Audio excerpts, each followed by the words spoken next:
अदिति बेटा, अब मेरे जाने का वक्त आ गया है। मुझसे वादा कर कि मेरे जाने के बाद तू अपना और रूही का अच्छे से ध्यान रखेगी। माँ, मैं आपसे वादा करती हूँ, मैं रूही का खुद से ज्यादा ध्यान रखूंगी।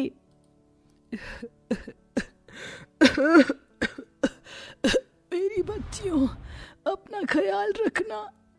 इतना कहकर सरिता इस दुनिया को हमेशा हमेशा के लिए अलविदा कह जाती है और दोनों बहनें अब अनाथ हो जाती हैं। आसपास के पड़ोस की मदद से अदिति अपनी माँ का अंतिम संस्कार करती है। 11 साल क्या, अदिति पर अब अपनी 7 साल की छोटी बहन की जिम्मेदारी थी। अपने माँ बाप के गुजर जाने के बाद हमेशा रूही की फिक्र अदिति को सताती रहती थी। दीदी, मुझे बहुत भूख लग रही है, पेट में भी दर्द हो रहा है। रूही मेरी बहन, घर में तो कुछ भी नहीं है और ना ही हमारे पास पैसे हैं, लेकिन मैं कुछ करती हूँ, तुम घर पर ही रहना।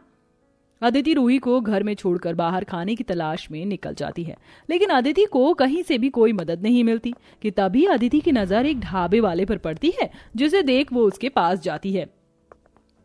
अंकल, मेरी बहन ने कुछ भी नहीं खाया है, उसे बहुत भूख लगी है, आप मुझे कुछ खाने के लिए दे दीजिए। आप चाहे तो मैं ये सारे जूठे बर्तन धो दूंगी और टेबल भी साफ कर दूंगी।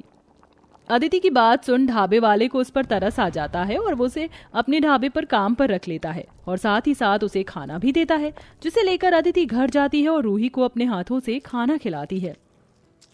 दीदी, आप भी थोड़ा खा लो। नहीं मेरी बहन, तू खा, तू खाएगी तो मेरा भी पेट भर जाएगा। अदिति एक बड़ी बहन होकर बिल्कुल एक माँ की तरह अपनी छोटी बहन का ख्याल रखती है।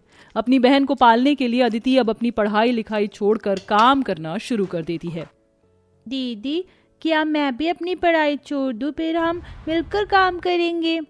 रूही, मुझे चाहे अंगारों पर ही क्यों ना चलना पड़े, लेकिन तू कभी काम नहीं करेगी, तू बस पढ़ लिख कर अपनी जिंदगी संवारेगी, समझी?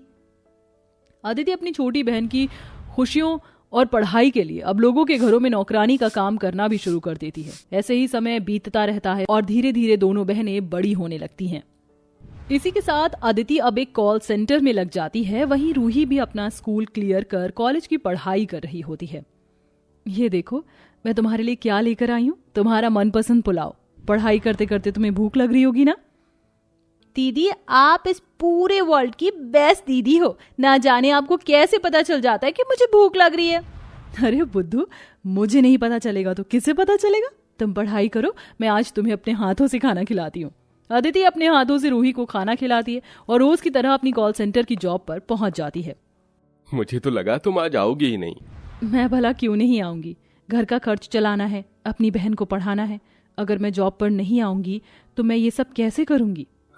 इसलिए तो कहता हूँ अदिति, तुम जल्द से जल्द मुझसे शादी कर लो, फिर तुम्हें किसी भी चीज की टेंशन लेने की कोई जरूरत नहीं होगी। हम दोनों मिलकर तुम्हारी बहन का ख्याल रखेंगे। देखिए सर, मैं जानती हूँ आप मुझे पसंद करते हैं, लेकिन मैं आपसे शादी नहीं कर सकती। आपके और मेरे स्टेटस में जमीन आसमान का फर्क है। मुझ पर बहुत जिम्मेदारियां हैं। I am sorry. अदिति जिस कॉल सेंटर कंपनी में काम करती थी, उसका बॉस प्रेम अदिति को काफी ज्यादा पसंद करता था और उससे शादी करना चाहता था, लेकिन अपनी बहन की जिम्मेदारी के चलते अदिति हमेशा प्रेम को शादी के लिए मना कर देती थी। लेकिन फिर भी प्रेम अदिति की हाँ के इंतजार में ही रहता था और ऐसे ही वक्त गुजरता रहता है। शाम को मिलना है, याद है ना डार्लिंग? हाँ बेबी, याद है, मैं टाइम से रेडी हो जाऊंगी। रूही बाइक से उतरती है और उस लड़के के गले मिलकर घर के अंदर आती है, लेकिन वहीं अदिति ये सब देख लेती है। रूही, वो लड़का कौन था जो तुम्हें बाइक पर छोड़कर गया है? कौन लड़का दीदी? मैं तो बस से आई हूँ। वही जिसके तुम गले मिल रही थी। मैंने अपनी आंखों से ये सब देखा है। रूही, सच सच बताओ, वो लड़का कौन है? दीदी, उसका नाम रोहन है। रोहन मुझसे बहुत प्यार करता है और मैं भी उससे बेइंतहा मोहब्बत करती हूँ। हम दोनों एक दूसरे से शादी करना चाहते हैं। तो ये बात है, तुमने मुझे पहले क्यों नहीं बताई? एक काम करो, तुम मुझे रोहन से मिलवाओ। दीदी, आप सच कह रही हैं? आप सच में वर्ल्ड की बेस्ट दीदी हैं। मैं कल ही आपको रोहन से मिलवाती हूँ। रूही रोहन से अदिति को मिलवाती है। काफी देर एक दूसरे से बातचीत करने के बाद रोहन वहां से चला जाता है, जिसके बाद दीदी, आपको रोहन कैसा लगा? रूही, सच कहूं तो मुझे रोहन काफी अजीब लगा। उसकी बातें मुझे ठीक नहीं लगी। मेरी मानो तो तुम उसका साथ छोड़ दो। दीदी, आप ये कैसे कह सकती हैं? रोहन मुझसे बहुत प्यार करता है और आप जानती भी हैं वो कितना अमीर है। शादी के बाद मैं बिल्कुल रानी बनकर रहूंगी। आप क्या चाहती हैं, जैसे हम अभी तक अपनी गरीबी में जिंदगी जीते आए हैं, आगे भी पूरी जिंदगी ऐसे जिए? नहीं दीदी, आपको शौक होगा गरीबी में जीने का, लेकिन मुझे नहीं है। अगर मैं शादी करूंगी तो सिर्फ रोहन से, वरना जिंदगी भर कुंवारी रहूंगी। रूही की ऐसी बातें सुन अदिति को काफी दुख होता है। अदिति के लाख समझाने पर भी रूही नहीं मानती, जिसके बाद ना चाहते हुए भी अदिति रूही और रोहन की शादी करवा देती है। और आज रूही की शादी को पूरा 1 हफ्ता हो जाता है। 1 हफ्ता हो गया और रूही ने मुझे अभी तक एक कॉल भी नहीं किया। एक काम करती हूँ, मैं ही उसे कॉल कर लेती हूँ। रूही, कैसी हो तुम? ससुराल जाकर तो तुम मुझे भूल ही गई। दीदी, आप तो जानती हैं कि रोहन हमारी तरह कोई गरीब परिवार से नहीं है। रोहन और उसकी फैमिली नहीं चाहती कि मैं आपसे मिलूं। आप जानती हैं ना कि अब आपके और मेरे स्टेटस में कितना फर्क है। इतना कहकर रूही अदिति का कॉल कट कर देती है। अपनी बहन की ऐसी बातें सुन अदिति को बहुत दुख होता है, लेकिन अदिति किसी को कुछ नहीं कहती। ऐसे ही दिन गुजर जाते हैं। एक दिन अदिति प्रेम के साथ मॉल से कुछ सामान ले रही होती है कि तभी उसे अपनी बहन रूही दिखाई देती है, जिसे देख अदिति भागते हुए उसके पास जाती है और उसके गले लग जाती है। कैसी हो तुम? पता है मैं सुबह से तुम्हें बहुत याद कर रही थी। दीदी, दूर हटो, यहाँ सब लोग मुझे जानते हैं। भूलो मत, अब मैं कितने बड़े और अमीर घर की बहू हूँ। रूही, क्या यही तमीज है बड़ी बहन से बात करने की? एक्सक्यूज मी, आप मेरी बहन के बॉस हैं, ना कि इनके हस्बैंड, तो आप मुझसे तमीज से बात करिए। रूही के ऐसे बर्ताव से अदिति समझ जाती है कि पैसों ने उसकी बहन को पूरी तरह से बदल दिया है। ये वही बहन है तुम्हारी जिसके लिए तुम मुझे ठुकराती रही। देखा तुम्हारी बहन को कितनी बदल गई है वो। अदिति, अब तो तुम मुझे अपना जीवन साथी बना सकती हो ना। तुम्हारी तो बहन की भी शादी हो गई है, अब तुम पर कैसी जिम्मेदारी? अदिति, मैं तुमसे बहुत प्यार करता हूँ और तुम्हें जिंदगी भर खुश रखूंगा। तुम कब तक अपनी पूरी जिंदगी ऐसे अकेली रहकर गुजारोगी? प्रेम की बात सुन और सभी चीजों को देखते हुए अदिति शादी के लिए हाँ कर देती है। अपनी शादी का कार्ड देने अदिति खुद रूही के ससुराल जाती है, लेकिन घमंड दिखाते हुए रूही शादी में आने से मना कर देती है। शादी के दिन भी अदिति रूही का इंतजार करती है, लेकिन रूही नहीं आती, जिसके बाद अदिति रूही के बिना ही शादी कर लेती है। प्रेम रूही के पति रोहन से कई गुना ज्यादा अमीर था। धूमधाम से प्रेम और अदिति की शादी होती है, जिसके बाद प्रेम की मां कलावती अदिति का धूमधाम से बड़े प्यार से गृह प्रवेश करती है। लेकिन जैसे ही अदिति का गृह प्रवेश होता है, वहां रूही रोती हुई बहुत बुरी हालत में आती है और अपनी बहन के गले लग जाती है।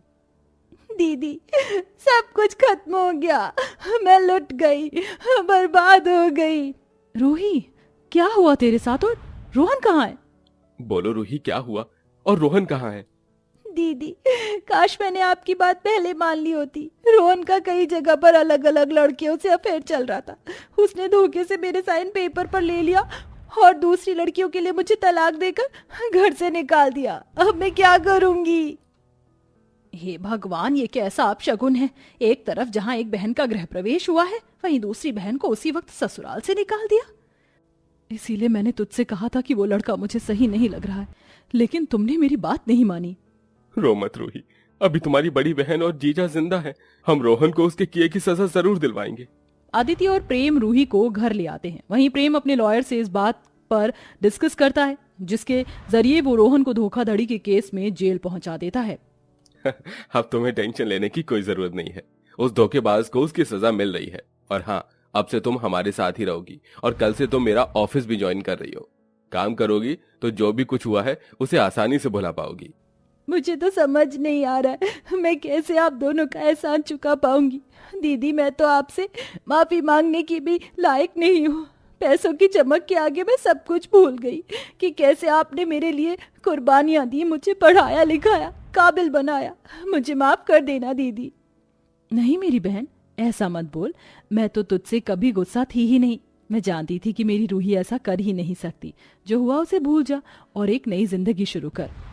अदिति पल भर में रूही को माफ कर देती है और उसे गले से लगा लेती है, जिसके बाद अब रूही अपने जीजा के साथ मिलकर कंपनी में काम करती है। वहीं कुछ समय में अदिति और प्रेम मिलकर रूही की शादी एक अच्छे लड़के से कर देते हैं और अब रूही अपनी शादीशुदा जिंदगी में हंसी खुशी रहती है।